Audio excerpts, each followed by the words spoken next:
And you're welcome back to Off the Ball here on News Talk. John Duggan with you through to 7, sitting in for Joe Malloy. We're going to reflect now on Ireland, Belgium, and look ahead to the Lithuania game on Tuesday. Gavin Cooney of this 42 is in studio. How are you, Gavin? Hey, John. All good.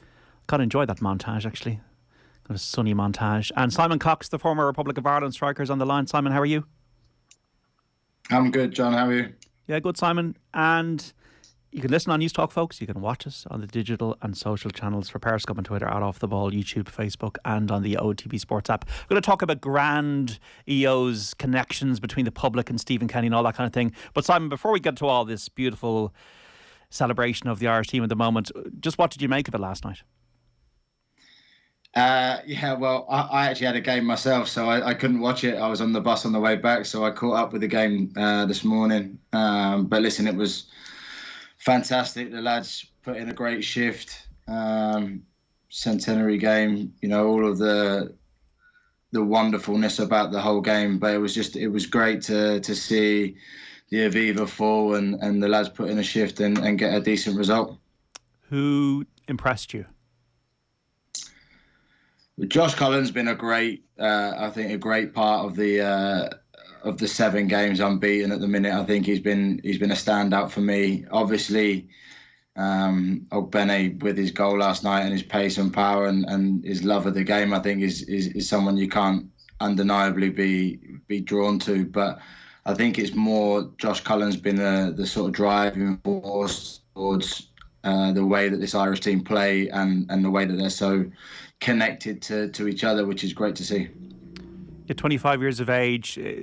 Didn't really go from a West Ham, did it, Josh Cullen? He went to Charlton and moving to Anderlecht and working with Vincent Kompany, who's got such a pedigree, seems to have accelerated his progression. Yeah, absolutely, and you can see he's taken that on his shoulders. I mean, he's only small, but he's obviously big in stature in terms of the way that he plays, which is great. And like you said, learning from somebody like Vincent Kompany, who's been fortunate enough to play with the Fernandinhos of the world in his position, so he can always pass on that knowledge. And Josh has obviously come into the Irish setup where he's, like you said, it didn't work for him at West Ham, but he did play a few games in the Cup and stuff like that, but he just never made it through to the first team in the Premier League. I mean, that's probably down to the likes of the Declan Rices and the Mark Nobles coming through. So he took it upon himself to seek pastures new, and he's reaping the rewards right now. You were there yesterday, Gavin, and when you go to a game, you just see things that people on the TV or watching on the TV can't see, and you see strange things. You see 4 to 5 strange things. What were the things on the periphery that you saw? Well, my dear colleague David Sneyd saw someone with a life-size cardboard cutout of Vladimir Zelensky, the Ukrainian president, in the crowd. So that was one of the stranger things I think that he noticed. The most obvious thing to take away from the game, having been at it, is the atmosphere was really, really good. And it was strange enough, friendly. Like, it's not the easiest sell in the world. Okay, it's Belgium, but it's their second team. There's no qualifiers this year. It could be billed as preparation for the Nations League, but that's all such mired in ultimately unimportant uncertainty, but still nonetheless. So it's a bit kind of formless and a bit shapeless. Like, what does this game really mean? And it did feel important in and of itself. And I think that's down to a very obvious connection now between the crowd, the manager, and the players. It's very much there, and the atmosphere was really good throughout. It was okay. Fans were pretty slow to take their seats ahead of the game, but once they were there, they were loud. Belgium scored that great goal from Batshuayi. Then they made the ball disappear. They hogged the ball for 15-20 minutes, and the crowd did lull at that point. And then what did actually help us, I think, was when the television match director beamed Thierry Henry's face up around the stadium on the big screen, and he left it there longer than you usually do on those managerial or coaching close-ups to allow everyone join in the ritual booing. The villain. Absolutely, he was lustily booed for a good minute, I'd say, and then all of a sudden that sparked the crowd into life, and then John Egan pressed high, made a tackle, and then a minute later Ireland had scored. And it wasn't you know, if you go to Ireland games, it can be quiet. You know, the crowd will still get up for the big games. I reminded in 2019, that last qualifier at home to Denmark, of course, 'cause so was against Denmark. It was really loud, really good atmosphere. But it hadn't been that way throughout that year, really, apart from the tennis ball protest. Whereas every Kenny yesterday, game now, you feel there's. I think so. And there's like, I mean, if players give the ball away, if there's, you know, mistakes made, there's not as many groans in the crowd. I noticed that everyone's just given a little bit more leeway, and then it's just the crowd just wants an excuse to go off. You know, I mean, it's really just, it's not dormant, it's bubbling under the surface, and they just really want to make noise as often as they can, and that's down partly to the way the team play, and Shirozi Ogbeni and co definitely gave them reason to make noise. When you were playing, Simon, for the Republic of Ireland, did you feel a fluctuation in the sense you got from the crowd? Was it always consistently good? What was your experience? Yeah. I mean, it's a bit different because for me, obviously, I came into it a little bit late, and we were obviously in the Euro 2012 campaign already, heading into the last couple of games. So we always had that affiliation with the crowd.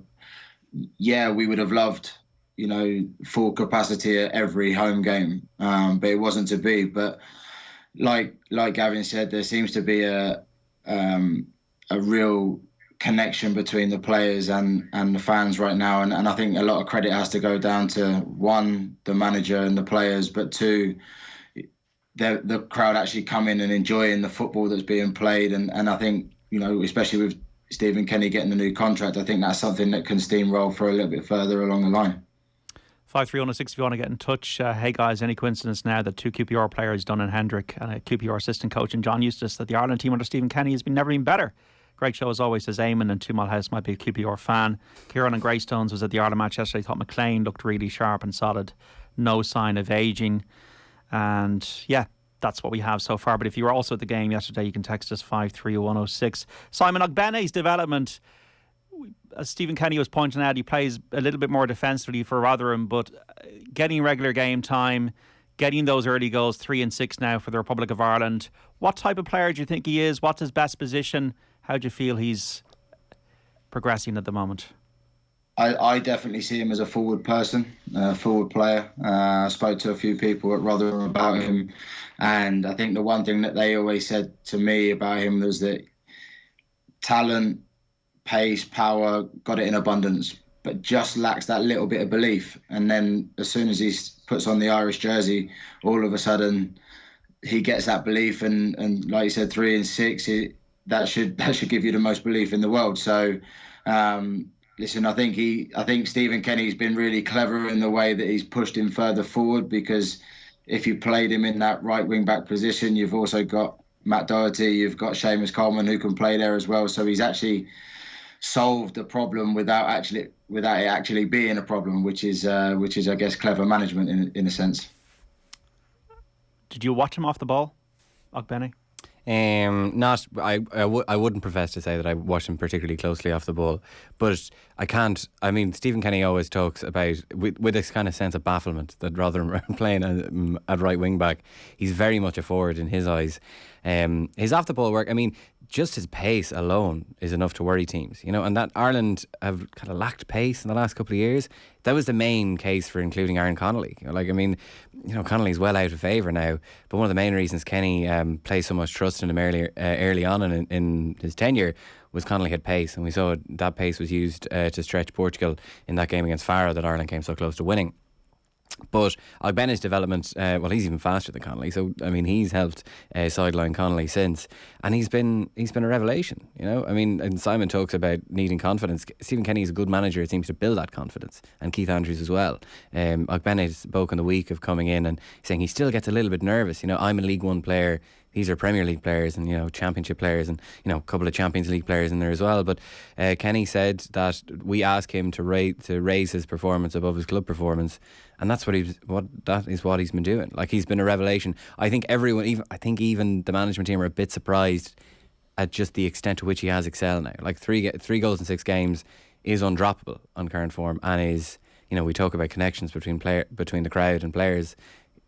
He's a firm favourite among the you don't really try that unless you feel in a good place. That overhead that he deflected into the net for the first. And then Alan Brown, to be fair, knows where the eye for goal is, Simon, and he really took that second goal well, because it was a lot of confidence in the way he attacked the header.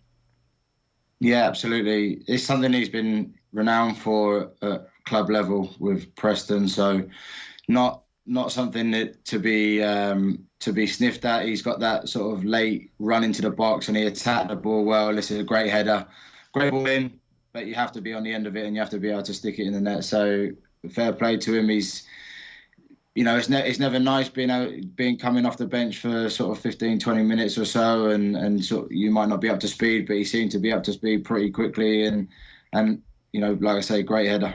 Defensively, we gave the ball away for the first. Like, Batshuayi had the ball in the back of the net before anybody almost twigged it that he could try, and then the second goal was disappointing, straight from a corner, came off Coleman, but it was a free header for their attackers. So yeah, I just forgot his name for a momentarily. Simon, it's still, I think there was the points made in the papers that we were too much for too long, and you would have played in teams maybe that there's too much blood and thunder, and now we're trying to bring a bit of silk into the play, but it's probably got to be a mixture for us to be as effective as we can against technically superior teams.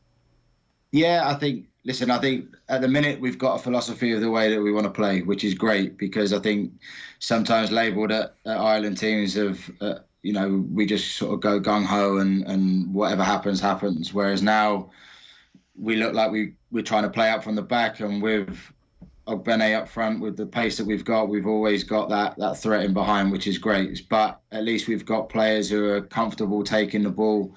Shane and John Egan and Seamus at the back look really comfortable. As I mentioned earlier, Cullen in the midfield. So it's a really good progress from the manager that the players have shown under him. Undoubtedly going to be disappointed with the goals. I think Seamus can show Batshuayi down the line a little bit more. He sort of lets him come inside a little bit too easy for me. And then the second goal is a free header, which, when you've got Big Shane and John Egan at the back, you'd like to think we shouldn't be giving free headers away. So, two disappointing goals, but ultimately great desire and character to come back against arguably the best team in the world. Is it more attractive football than you've seen from Ireland teams, even the ones you're involved in, Simon? Yeah, absolutely. I think it's more the fact that there's that style of play. It's not down to one person possibly either scoring the goals or creating the chances. It's more a teamwork right now that you see from the players. It's a more patient build-up. It's there's more than one way to skin a cat, as the saying is. So ultimately, we've got players who are comfortable. We progress up the pitch mostly through possession instead of kicking the ball along and chasing after it. And like I say, with the pace we've got at the minute up top, it's good for people to watch. That pace up top is the critical thing, I think. I mean, there has been, Ireland have adapted how they've played under Kenny from, compared last year, 2021 to 2020. Okay, insert caveats around players unavailable, etc. But there has been a change in the style of play. They play fewer passes per game. They're playing more longer passes, that's not to say it's a hoof ball, but I mean, there's balls into the channel that Ogbene can chase. The second goal came from a ball over the top that Matt Doherty pounced really quickly on a second ball. And there's just a slight bit more directness in Ireland's play now. I mean, I won't get too bogged down in stats, but Ireland play one fewer pass per possession. Played one fewer pass per possession last year than 2020. So basically, every time they had the ball, it worked out that they'd play, I think it was 5 passes on average last year, where it was 6, which sounds like a small thing in and of itself, but add that up each possession over an entire year, you become aware that the team is now more direct. And you saw that in the second goal. And how the team plays has been overhauled, like undeniably different style at play. But there has been subtle tweaks and subtle differences and subtle compromises that has made Ireland a more efficient team, and much more efficient team, because they're conceding fewer goals this year. Or we'll take since the Luxembourg game a year ago, they're now conceding fewer goals and they're scoring more, so it's far more efficient. Although the video review of certainly that second goal in the Ireland camp today shouldn't be too kind, because that was a shocker. It was a shocker. Yeah. And you say that Ireland won the XG. Ireland won the XG. I For all you XG people. I mean, if you're out there listening, folks, all three of you. What was it? 1.21 to 0.41, I think. See, Belgium only had 2 shots on target and they scored both, you know. And one other element of the Irish performance which I really liked was the pressing was good, you know. I mean, obviously it lifted the crowd and it began the move from which we scored the first goal. Ireland scored the first goal by John Egan winning the ball. You saw even Seamus Coleman pushing up to win a ball early in the second half that ended up with Denier clearing it off the line. Ireland should have scored that. Like, that was a big chance. It was a bit of a sitter, like. And because, okay, Belgium made the ball disappear after they scored the first goal and we were chasing shadows. But Ireland did keep on chasing shadows and they kept them honest and they kept pressing high. And they at least kept Belgium knocking the ball about in fairly unthreatening areas. So I know that, you know, Belgium made their superior quality and experience tell in that moment, and it was a bit dispiriting and it did kind of lull the crowd a little bit. But I think when Ireland look back at it, they'll be pleased that they didn't sit off and invite Belgium onto them. Now look, caveat, it's a friendly, they're not going to break their necks, Belgium pushing forward either. But I think I like that element of the performance as well. John Egan, Kenny has spoken about before, Simon, as a player who could play Champions League football, and once again getting a consistent run in the Sheffield United team. They're around the playoff spots in the Championship. He did well yesterday. Yeah, I mean, I probably don't agree that he's ready yet for the Champions League, but I think he's definitely a Premier League player.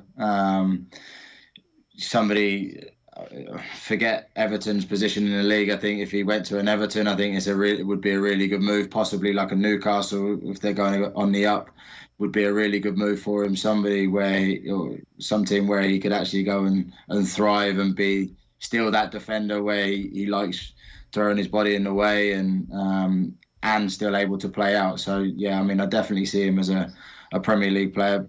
Not to say he can't play in the Champions League, but I think he's still got a little bit to go before he plays at that level. Would you like to see Will Keane play on Tuesday, Simon? Yeah, I think he's definitely got something to give. He'll be chomping at the bit to get some minutes under his belt and show what he can do. And it's another friendly, so why not throw him in and see what he can do? Ultimately, you'll never know what he can do if you don't give him the chance. So the 5 minutes and 10 minutes at the end of games, you're not really going to see the best of him. So you might as well give him a chance. The breaking down of weaker teams is something that I think we need to get probably better at. Would you agree? Oh yeah, that's been our problem. Azerbaijan is not a year ago. Luxembourg is Azerbaijan only a few months ago. And you don't want to get to a stage where we're reverting to more, how would I describe, perfunctory tactics about getting balls into the box when we're failing to score against Lithuania on Tuesday. Yeah, well, I mean, this is what Ireland have to prove. I mean, this is what they've struggled at for years and years, is breaking down teams that, you know, they're supposed to be superior to, and they've struggled under the current manager as well. You know, I mean, okay, the game that should give us hope is the Qatar game at home, although the Qatar definitely, I mean, that was a friendly for Qatar as well, and they definitely did approach it with a kind of a no tackling policy, which certainly suited Ireland. And Ireland played okay, well, actually didn't play that well away to Luxembourg, and then just got the break with the first goal and closed it out very easily there. So they do have to prove that. And I mean, it's not that long ago, that 1-1 draw at home to Azerbaijan, and even things looked a little bit rocky there. You know, I remember Kenny came out afterwards and talked about building a team for Euro 2024. That felt a bit of a gambit to kind of change the narrative back his way, with, you know, a smattering of boos at the full-time whistle after that very frustrating game at home to Azerbaijan. So he's talked about that game since, and it's just, there's like, the passing was too slow. Like, Ireland were too torpid and too tired looking going into that game. So there needs to be that zip and that bit more conviction in the passing, and, you know, into these early, effectively. So I think changes will definitely help that. There will be changes to the team. I would imagine that we would see, I think we might see Will Keane start. Kenny's a fan and he's in very good form for Wigan.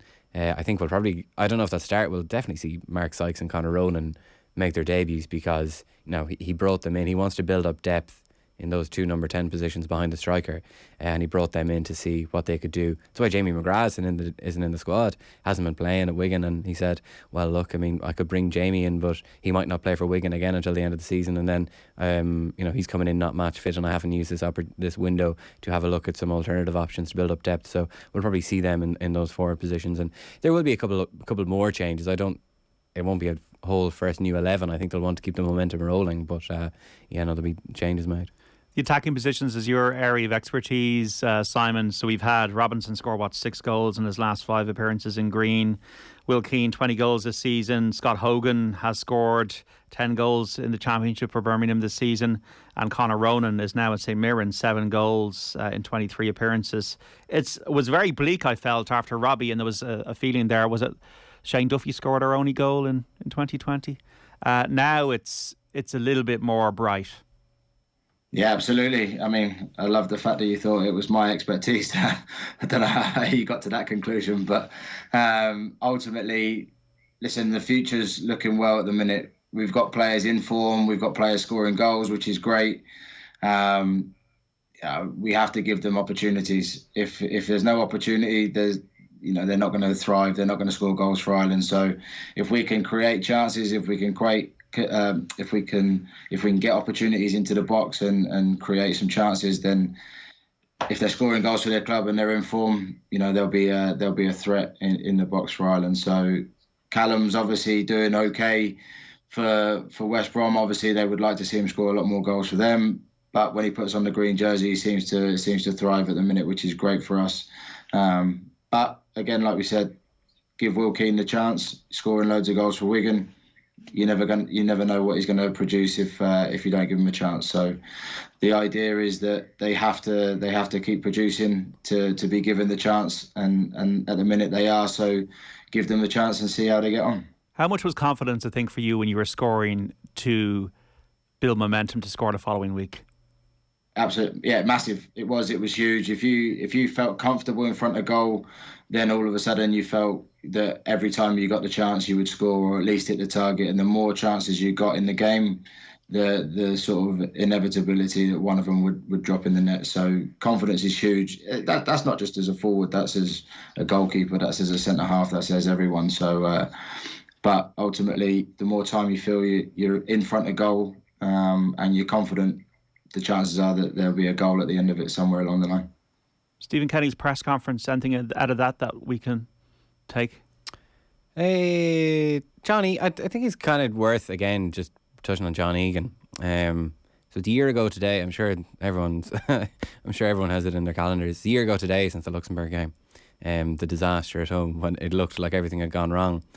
And I was thinking this morning, like, obviously what's changed, loads changed, but John Egan wasn't in the team that night, and I kind of think if John Egan was playing that game against Luxembourg, it wouldn't have gone as badly as it did, because in that game Luxembourg pressed Ireland in such a way that Kieran Clark was the left-sided centre-back of the back three, and Luxembourg pressed in such a way it was just like, let him have the ball and let's see if he can beat our press. And he couldn't. He's just not that good on the ball. Gave away the ball, I think it was 11 times, hooked on an hour, and we haven't seen him since.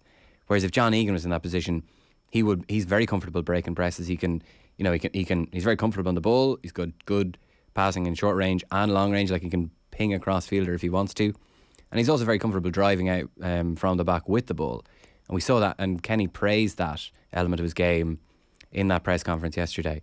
And we talked about the momentum swing in the first half, and Kenny put it down to John Egan pushing up past the halfway line to go defend on the front foot and win a challenge back. And then that led to Ireland's first shot. And then the crowd got up, and then Ireland were level, a minute later, because the Belgian centre-backs aren't that great and they couldn't defend the penalty area. So I think, it's a minor thing really, but if you do look back a year ago, I think if Egan had been in the team that night, it wouldn't have gone as badly. And I think that he's he's an integral player for Kenny. If Egan was to miss out big games, his absence will be very keenly felt. Is it Egan, Cullen and Robinson? As in the most important? Yeah, I think so. I mean, maybe Matt Doherty as well. I think he's very important for Ireland because he can come in field and he can create that way, and he's a very good outlet. I actually think Ogbenny would be a huge miss because of his pace. Maybe if Adam Ida is fit, he's got pace as well, but not the same level of pace as Ogbene. So I think they're the most important players. And I know Ireland have huge depth at centre back, but I think if Egan was missing, his absence would be keenly felt. And Kenny took the job, and he was always kind of baffled that how did this guy have to wait? I think it was 4 years after he left under 21 for a senior debut. It was just like he was ready to play right after 21. He was ready to play when he was at Brentford. And Martin O'Neill had him at Sunderland. So it's kind of, I don't know, I think it as a bit unforgivable that O'Neill didn't cap him before he did. I think he did eventually in a friendly against Iceland, I think. But it was a friendly toward the end of O'Neill's reign. So yeah, I think Egan is emerged. He's a real leader, and he's very important to how that team plays. 3-9 to 10 points is what Waterford lead Wexford by at half time in the hurling semi-final. The second one, Cork await the winners in the decider, and we have Dublin and Kildare relegated from Division 1 of the Football League today, and we have Galway and Roscommon promoted, and we have a final in Division 1 between Kerry and Mayo after Mayo beat Kildare. 53106 for years, rugby fans were sneered at for winning friendlies against South Africa, New Zealand, etc. Now the soccer team beats a second string team in a friendly, and it means something. I didn't even beat them. It's 2-2. Yeah, there you go, Texter. Lads, was at a match last night. Great atmosphere. I was with my son, his first match, and is now hooked. Players looked like they had a purpose, and all players looked like they were enjoying the system, kept at Belgium and never gave up. Are you even sensing it from over there across the water, Simon, that there is a real connection, a real feeling of joined up thinking between the players and the supporters? Because the supporters, I think, might have been frustrated with the style of play for quite a long time, and now they feel that even if we're going to go down, we're going to go down giving it a go. Yeah, I think the one thing that I've seen and sort of spoken to a lot of lads who some are still in the team now, that actually like the desire to join up, you know, and be a part of what Stephen Kenny's building is the big thing. Sometimes you used to just join up and be, well, we don't really know what we're going to get and what way we're going to play and that sort of thing. So now there's a big belief in what's happening. So the lads are, you know, desperate when they leave their clubs after or before the international break to join up with the lads. They feel there's a real sense of achievement that's going to be happening, and they realise that, you know, they're on the cusp of something that, you know, going to go on to the 2024 and hopefully we can qualify, and that's something that's being built up from now or from the last sort of 7 games where we're unbeaten all the way through to that campaign, and hopefully we can qualify. Did you feel when you turned up sometimes you didn't know your role, Simon, when you came to Dublin? I did. Sometimes I didn't know what I was going to do. I didn't know whether I was going to play. Didn't know whether I was going to play a second, whether I was going to start, and that was sort of deemed just because of, you know, who was in front of me at the time. But ultimately, I enjoyed every time I joined up. But I would never have thought that there was ever anybody in the camp who didn't want to turn up. But it was just what we were going to be walking into. That was the sort of thing that some people didn't really understand sometimes. That is interesting, because I think that Stephen Kenny would have said, well, we've COVID and we couldn't meet up, and I know Videogate happened and that's a long time ago now, but maybe that camp last summer was important. The camp when we beat Andorra and was drew against Hungary in a friendly. And I know there's been personnel changes and John Eustace has come in for Anthony Barry, but it feels like you know, you kind of get the sense there's snooker and there's golf and there's ping pong and there's whatever, that there isn't a tension that you would feel that would sometimes be there in an international camp that isn't flourishing. Yeah, Caoimhín Kelleher, reigning table tennis champion apparently among that squad. I think he won the tournament in Spain. This is why we have you and Gavin to give us. This is the important stuff that I, my important reportage. This is what I pick up. Yeah, a few of the players have talked about that camp in Spain. It was the first time they got away to work on things for a good stretch of time, because from a tactical approach or system approach, they had 3 game windows in 6-7 days. It's crazy. Like, you're literally you're trying to squeeze in a bit of tactics work, but it's very hard to build that from scratch with almost no time to do it. That was the first time where they got away. There was also the COVID restrictions were not as tight, so they could get to know each other a little bit better. They could relax a bit. And it's generally been, okay, there was a stumble at home to Azerbaijan in September, but it's generally been on an upward trajectory since. And Shane Duffy has talked about that camp being important a couple of times. And yeah, the players, I mean, they genuinely do give off a very enthusiastic air every time they're meeting up. Like, they do seem very, very pleased to be meeting up. And, you know, why not? When you're Chidozie Ogbeni, you're playing in League One, and then all of a sudden you're an international star in front of nearly 50,000 people in Dublin. Like, why wouldn't you look forward to meeting up? And what Simon is saying there about in the past not fully knowing your role or what training is going to be like, or what's expected of you, that's very interesting. And in Simon saying that can make you slightly uneasy about coming in. I don't put words in your mouth, but that's certainly not an issue now with the current squad. There's very clearly defined roles. They seem to all get on really well with each other, don't they? You look at, like, Callum Robinson's played with Alan Brown at Preston. He's played with John Egan at Sheffield United. So they seem to get on really well. You know, some lads have been around the camps for a very long time. Shane and Seamus have obviously been around it for a very long time. And then the new lads and that seem to come in, they seem to get bought in and sort of accepted straight away as part of the group, no matter, you know, what level of football they're playing in at the time, because the manager believes they're good enough straight away. So it just seems like there's a real cohesion in what he's trying to build right now, and you know, it's credit to the manager, it's credit to the senior players in the team, and also the lads who sort of come in because they've stepped up. And there doesn't seem to be too big because I did wonder whether there'd be a bit of a generational divide. You know, you've got the older established players, and then you've got the young players that, you know, Kenny was bringing with him from the under 21. Seamus Coleman, I think, is really important in that, because he's got the right attitude. He's not going to be sulking if he's not in the team. Yeah, that's a good point. Yeah, well, I mean, look, Simon can talk about, like, Coleman's qualities as a captain.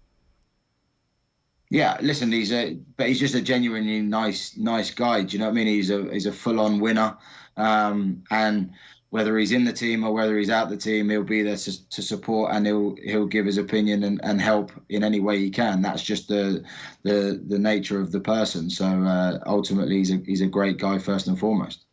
Okay, we got to take a break. Simon Cox and Gavin Cooney, you're reflecting on Ireland against Belgium and looking forward to the Lithuania game. Let's get an update now from Nolan Park, where it's Waterford leading Wexford at the break in the hurling semi-final. Taggy Fogarty. Hi John, welcome back to Nolan Park. Waterford 3-9, Wexford 10 points. Waterford, after coming out, started the game with a blistering pace to the game, absolutely taking on Wexford full and foremost. 3 goals coming in the first half from Waterford. The first coming in the 4.5 minute by Ozzie Gleeson, a poor puck out by Mark Fanning straight to Austin Gleeson, sold in from the end line and buried it in the back of the net. Second goal from Desi Hutchinson. Hand pass from Desi Hutchinson, to Austin Gleeson on the 16th minute. Ran through the heart of the defence, hand pass, and Austin Gleeson finished at the back of the net as well. Austin Gleeson's playing absolutely brilliant in midfield, roaming off forward for scores. 2-2 already in the first half. The last goal coming on the 28th minute, scored by Desi Hutchinson. Darragh Lyons tore through the middle of the Wexford defence, hand passes out to Hutchinson, and he stuck it to the back of the net. Waterford just playing with a blistering pace from the puck outs, really, really quick intensity. Really quick puck out, short puck outs, line balls, playing them really, really quick as well. So Wexford found it really hard to get to grips with how the tempo of Waterford and how quick they're playing. They're running the ball from Jack Fagan, Tyke de Borta and Cahir Daly on the half back line, running the ball, and the quality of the ball they're giving into the full forward line of Waterford. Desi Hutchinson on fire, Michael Kiley creating trouble there also in the full forward line, scoring 2 points from play, and Colin Dunford, before he was taken off from being injured, was also playing a role. They were switching across and really keeping the Wexford full back line on their toes. Brilliant display from Waterford so far, physically dominating Wexford and also pace wise. Wexford, to be fair to them, they're hanging in there. They got 10 points on the scoreboard and they're making the most of every opportunity they can. You know, they got a little bit of a purple patch, probably 15 minutes in the first half. Scores from MacDonald, score from Rory O'Connor, Mikey O'Dwyer got a great score as well. You know, just keeping them in the game. They had a goal opportunity. They actually had the ball in the back of the net. Mikey O'Dwyer pulled down into the back of the net, but Rory O'Connor had sold it in and went out over the sideline and has actually gone wide before Mikey O'Dwyer put it in the net. So Waterford dominating this game. All hard work to do for Wexford from here on in. On a half-time score, Waterford 3-9, Wexford 10 points. Great stuff, Taggy. Thanks so much. Cork awaiting the winners in the final. Division 1 in the football earlier on. Monaghan 3-13, Dublin 1-18. Jack McCarran in stoppage time with a point to relegate Dublin. Relegated in 1995. One of our texters was in touch. Didn't Dublin win the All-Ireland after being relegated in the 1995 Championship? Championship is championship, says Liam in Galway. Dublin have really regressed under Desi Farrell. Time to think of other options, says Shane O'Mara in Boyne. Well, that's not for us to decide or talk about right now. Otherwise, Mayo beat Kildare 220 to 18 points. They're into the final against Kerry, who lost to Tyrone 211 for Kerry, 115 for Tyrone. Donegal 114.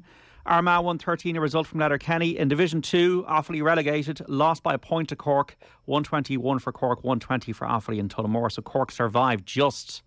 Roscommon 120, Galway 115, so they're both promoted from Division 2. Meath 211, Derry 116 and Down 19, Clare 214. Down were already going down. In football, Division 3, Antrim 12 points, Westmeath 113. Laois 113, Longford 217, so Longford relegate Laois. Limerick are through to Division 2, 116 to 14 point winners over Fermanagh, and Louth already promoted as well, 217 to 113 win over Wicklow. So Louth and Limerick go up, and in Division 4 we knew that Cavan and Tipperary were promoted after Tipperary's win last night. Sligo 216, Leitrim 210.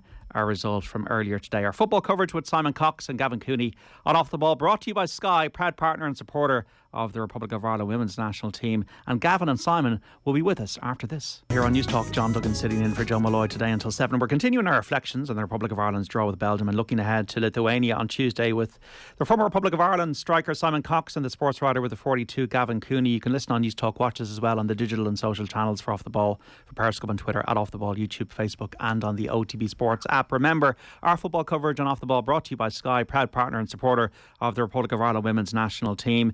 Tuesday against Lithuania, Simon, Stephen Kenny will make changes. He should though, shouldn't he? Because if you're Mark Sykes, if you're Conor Ronan, if you're Dara O'Shea, if you're Ryan Manning, if you're anybody else, you'll want to play, you'll want to get a sense that I've been here for the week and I've got my chance. Yeah, absolutely. You know, they don't. The thing is, they join up for a reason, and the reason is that Stephen Kenny thinks that they're good enough to play. So you don't bring them in just to sit there and watch and train with the lads. It's a chance for them to impress. It's a chance for them to sort of get to know the way that Stephen Kenny wants to play, and you know, they give them a chance and see how they do. What would you like to see differently on Tuesday? Any differences in the style of play or personnel?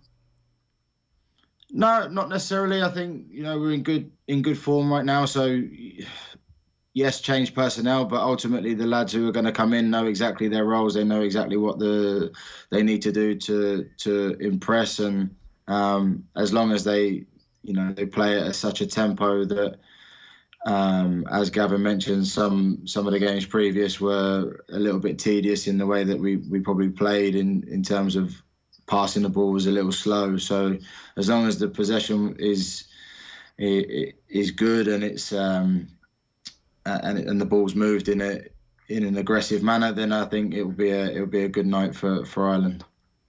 I was here a few months ago, Gavin, with Gavin Comiskey and Vinnie Perth after the Azerbaijan game, and there was a lot of rage on the text machine. Now that's not necessarily representative of the general population, but there seems to be a giddiness now. Those breakthrough results against Azerbaijan and Luxembourg, the win over Qatar, more importantly, I think the performances against Portugal and Serbia have put us in a bit of a different place. But things can change. I think the honeymoon is over for Stephen Kenny. Like, the Nations League is important. I know it's very uncertain with Ukraine, and as you said, it's not important really, football in the grand scheme of things. But what does the year look like now? What's the map for Stephen Kenny for the year and for the national team, so that we're sitting here in a year's time in just the same mood as we are today? Win the Nations League group. That's his stated ambition. Shane Duffy echoed it this week. Obviously, there's a lot of uncertainty around it, but the group is Armenia, Ukraine, and Scotland. Win that, you're promoted to League A. You get, a string of games against Belgium's first team and the like, and you get a guaranteed playoff for the Euros.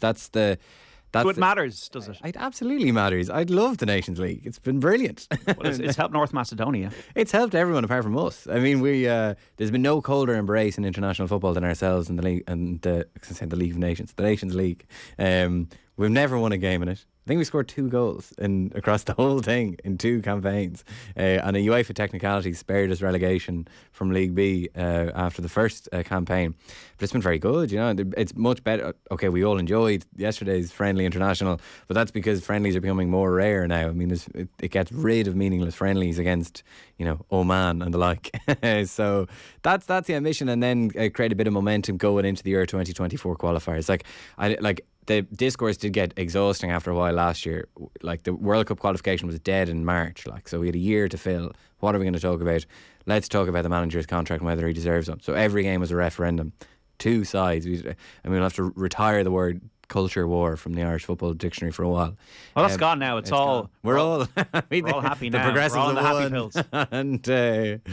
But that's all over, and now Kenny's being judged by the very obvious baseline of qualification for the Euros. It's in the... What about the Nations League? So the FAI, we have a poor Nations League. Are the FAI judging them on that, or is it a case of, well, that might not have gone as well as we would have hoped? It's all about the Euros. Is it still all about the Euros? It's all about the Euros, you know. I mean, the better the Nations League goes, obviously the better. But it won't be... I'd be amazed if it's a case if Nations League goes badly, and we're back talking about, God, should he be sacked? I don't think it's going to get that far. As far as I know, there's no break clause or anything like that before the Euros begins. The Euros qualifiers begins at the start of 2023. So the metric by which you will judge success or failure is qualification for the Euros, and that's how it has ever been, and that's how it should be. Stephen Kenny knows that. It's in the FAI's strategic plan. One of the stated aims is to qualify for the Euros.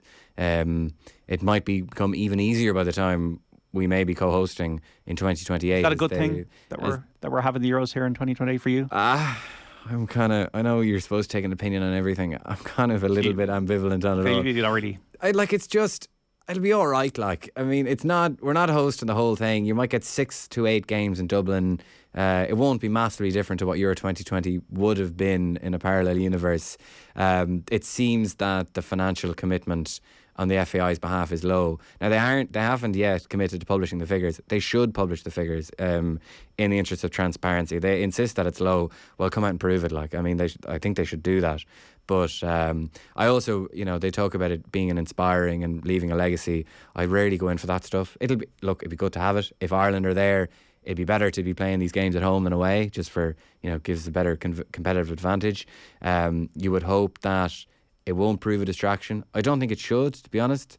Look, maybe now if they have to go head to head with Turkey in a bidding process lasting a year, maybe it will prove a bit of a distraction. And if that's the case, then I wouldn't be in favour of it if it does prove a distraction. But no, it's not I wouldn't lose too much sleep over it. Are you exercised about it much, Simon? Do you think it's a good thing, us hosting matches in Euro 2028? Yeah, I think ultimately it's a chance for people to see, you know, potentially different countries. It's not, some teams that they might not have ever seen before live. You know, it'd be good for people to come and from a financial point of view bring some revenue to the city, to the country. You know, so that's a good thing for one as well. And listen, I don't think there's anything that you can't come out and say that you can be against it just because it's for one reason or another. It can only really be a good thing from my point of view. You still coaching, Simon? Now you're doing a bit every Saturday. Yeah, no. So I'm first team coach at Billericay. So we've actually got a young lad, a young Irish boy, Gavin, who's on loan from us from Charlton. He's scored 6 in his last 9. So he's flying. He's in with the under 19s at the minute. So it's so he's definitely one to keep an eye out. Is he playing over the last week? Was he? Yeah. Scored yesterday. Scored 2 the week before. Yeah. Very good. And how are you finding the coaching? I love it. Yeah, we're off the bottom for the first time in a long time yesterday, so it's hopefully onwards and upwards. So which tier of English football are you in? 5th, I think. It's Conference South, so it's Premier League, Championship, League 1, League 2, Conference North and South. So it's good. It's good. It's good grounding for me. It's good place to learn and be judged on results as everybody is. So it's nice to be in the thick of things and having a voice and trying to learn as I go on. Okay. And are we going to win on Tuesday? Yeah, I think we will. Yeah. Why? The momentum's good. Lithuania aren't exactly great shakes, if we can use the old phrase again. The momentum's good, and I think Ireland, we've talked about Ireland have perhaps struggled in the past to break down these lower ranked sides who are happy to come to Dublin and sit for their point, but or for their draw in the case of a friendly game. So, but I think there's enough encouragement in the way that Ireland kind of dissected Qatar. One slightly interesting thing to watch is if Ireland don't get an early goal. The early goal came away to Azerbaijan, it came at home to Qatar. It didn't come at home to Azerbaijan, and then Ireland got nervy and didn't maintain. Visibly nervy? Oh, yeah, I think so, yeah. And now, look, the confidence was shattered at that point, I mean, they didn't have the good bank results that they've had subsequent to that. So, but you'd hope that isn't a fragile confidence. You'd hope there's a bit more.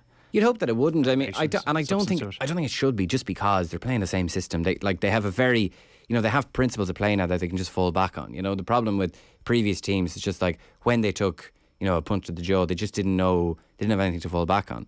The 5-1 against Denmark being the obvious one, it's just like we've took the lead in that game, didn't we? And then Shane Duffy, yeah. Yeah, and then should have just parked 10 players behind the ball. Scored too early. Then sucker punch before half time, and then just Ireland didn't have anything to fall back on. It was just, O'Neill brought off the midfielders, thrown in a load of forwards, and got absolutely hammered 5-1. So this team is a little bit different in the sense that you could call it character. I wouldn't necessarily call it that. I would just say that they just have a clear plan of action and clear principles of play and philosophy that makes it easier to just something to fall back on. And Terry's been in touch, Simon Cox. I was working in Nottingham when Simon scored that wonder goal against Birmingham. I hope he didn't have to buy a pint that night. I probably did. I probably did, yeah. All right, Simon. Thanks so much. Cheers, guys. See you later. Simon Cox there. And Gavin, thank you. Cheers, Don. From the 42, Gavin Cooney and Simon Cox, reflecting on the beautiful, wonderful times that we're having at the moment with the Republic of Ireland until Tuesday comes, and we'll see where it is then. I'm just being a bit of cynical. But look, in the hurling semi-final, it's 4-13 for Waterford. Wexford 11 points. So Waterford booking their place with Cork, it's pretty much guaranteed. Now you'd have to think there was 20 minutes Wexford to turn it around. It'd be a massive turnaround if they did. Earlier on, Dublin were relegated, lost by a point in injury time to Monaghan up in Clonus. A dramatic finish. Jack McCarron with the late point there for Monaghan, and Kerry will play Dublin in the League One final. Roscommon and Galway promoted from Division 2, with Offaly and Down going down from Division 2, with Cork beating Offaly by a point late on. And also we had Division 3 today, with Louth and Limerick promoted and Laois and Wicklow going down, and then Division 4 Sligo beating Leitrim. But we already knew that Cavan and Tipperary were promoted from Division 4. That is the GA news as we bring you up to 7 o'clock here on Off the Ball here on News Talk. And we're back after this.